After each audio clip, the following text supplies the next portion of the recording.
This channel does not promote any violent, harmful, or illegal activities. All content provided by this channel is meant for an educational purpose only.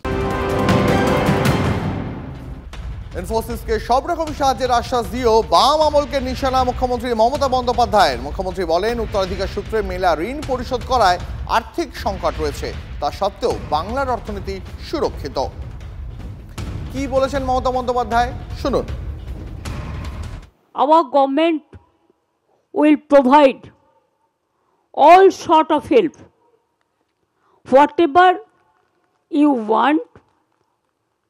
We have the economic crisis because we are paying our legacy debt.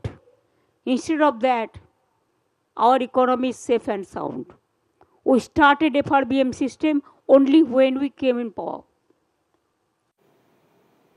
এই মুহূর্তে CPM নেতা সুজন চক্রবর্তী রয়েছেন আমাদের সঙ্গে telephone লাইনে। সুজন, স্বাগত আপনাকে টিভি9 বাংলায়। মমতা বন্দ্যোপাধ্যায় গতকাল যে দাবি করলেন যে এতটাই ঋণ আপনাদের আমলে হয়ে গেছে, যা পরিশোধ করতে গিয়ে আর্থিক সংকট বাংলার তৈরি হয়েছে, তা সত্ত্বেও বাংলার অর্থনীতি তার হাতে সুরক্ষিত।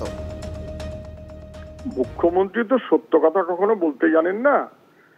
1,92,000 কোটি টাকাটা 6.5 লক্ষ কোটিতে গিয়ে পৌঁছেছে মমতা ব্যানার্জির মন্ত্রিত্বের সময়। উনি মুখ্যমন্ত্রী, ফলে যত বস্তা পচা মিথ্যে কথা বলাটা ওনার কাজ। আমি সেটা ধরছি না। ধরুন ইনফোসিস 11 সালে চালু হওয়ার কথা, 10 সালে তখন বামফ্রন্ট, জমি দেওয়া হয়ে গেছে, এগ্রিমেন্ট হয়ে গেছে, সরকারের সঙ্গে মিটিং হয়ে গেছে, ইতিমধ্যে সরকার পরিবর্তন হয়েছে। অতএব ইনফোসিস 13 বছর পিছিয়ে গেল, তার দায় কার? তার দায় কি মুখ্যমন্ত্রী নেবেন? 50,000 ছেলে মেয়ে কাজ করবে, 11 সালে কাজটা চালু হবে, বামফ্রন্ট আমলে ঠিক হয়ে গেল, জমি দেওয়া হয়ে গেল, উনিকে দিতে হলো না, উনি এসে গোঁজা মারলেন, গন্ডগোল পাকিয়ে দিলেন, করে 13 বছর পিছিয়ে দিলেন। এ দায়িত্ব কার? কালকে উনি কি বললেন? শওকতকে দায়িত্ব দিচ্ছি যেন শান্তি থাকে, যেন এখানে ঠিক মতো কাজ হয়। তার মানেটা কি? উনি নিশ্চিত যে অশান্ত করার কাজটা বোম বাঁধা শওকতরা করে, তার বিরুদ্ধে ব্যবস্থা নেননি কেন? তাকে জেড ক্যাটেগরি দিয়েছেন কেন? নাকি প্রকারান্তরে বুঝিয়ে দিলেন যে শওকতকে শান্ত রাখতে হবে, অতএব টাকার রফা করে নিও, যাতে টাকার ভাগ আমিও পাই। তোলাবাজির ব্যবস্থা হচ্ছে, স্ট্রেইট তোলাবাজি, নাথিং লেস দ্যান দ্যাট। অনেক ধন্যবাদ আপনাকে। কথা বলছিলাম সিপিএম নেতা সুজন চক্রবর্তীর সঙ্গে। দেখুন, মমতা বন্দ্যোপাধ্যায় যে অনুষ্ঠানে গিয়ে গতকাল এই কথা বলেন, নিউ টাউনে ইনফোসিসের দ্বিতীয় ক্যাম্পাসের উদ্বোধন করতে গিয়ে উদ্বোধন মঞ্চ থেকে মুখ্যমন্ত্রীর মুখে শওকত মোল্লার নাম উঠে আসে। শওকত মোল্লাকে সব রকম সহযোগিতা করার নির্দেশ দেন মমতা। শওকত মোল্লাকে এদের সাহায্য করতে হবে, ইনফোসিস যাতে শান্তিতে কাজ করতে পারে, নির্দেশ দেন মুখ্যমন্ত্রী। I have with me Mr. Shaukat Molla also. I have a request. Please see that we should help. We should cooperate them in all ways, at all levels.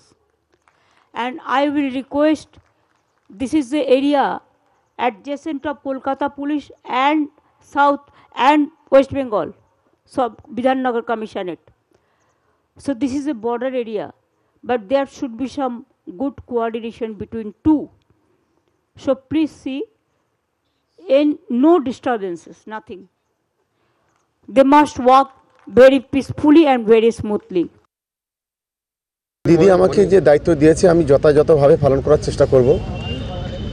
বিশেষ করে ইনফোসিসের মতো একটা সংস্থা, দিদি বলেছেন যে এটাকে যাতে সুষ্ঠুভাবে ওরা পরিচালনা করতে পারে, সব ধরনের সহযোগিতা করতে।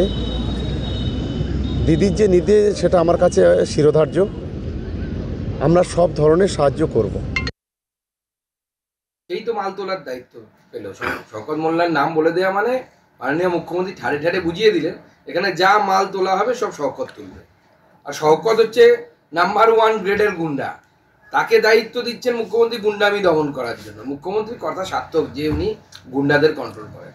মাছকে পাহারা দেওয়ার দায়িত্ব বিড়ালকে দিচ্ছেন, এর থেকে ভালো কাজ আর হয় নাকি? বাংলার বাড়ি প্রকল্পে দুর্নীতি হলে প্রধান উপপ্রধানকে পদ খোয়াতে হতে পারে, এমনই হুঁশিয়ারি পশ্চিম বর্ধমান জেলা তৃণমূলের সভাপতি নরেন্দ্রনাথ চক্রবর্তীর গলায়। বাংলার বাড়ি প্রকল্পের টাকা ঢুকতে শুরু করেছে দলীয় নেতাদের কাটপানি না খাওয়ার জন্য, তাই সতর্ক করলেন পাণ্ডবেশ্বরের বিধায়ক তথা পশ্চিম বর্ধমান জেলা তৃণমূলের সভাপতি। যদি কারো পাকা ঘর থাকে তিনি আমাদের দলের যিনি কেষ্ট বিষ্টু যেই হন, তার যদি ঘর অ্যালটমেন্ট হয় তার দায়, কারণ এই মানুষ তো চাপা থাকবে না, এ খবর বেরোবেই। আর যিনি সরকারি পদে আছেন তিনি অসুবিধায় পড়বেন, প্রধান উপপ্রধান কিন্তু পদ খোয়াবার মতো অবস্থায় চলে যাবে। কারণ এই টাকা শুধুমাত্র যার মাথায় ছাদ নেই তার জন্য করে দেওয়া, স্বজন পোষণ করার জন্য নয়, পাইয়ে দেওয়ার জন্য নয়।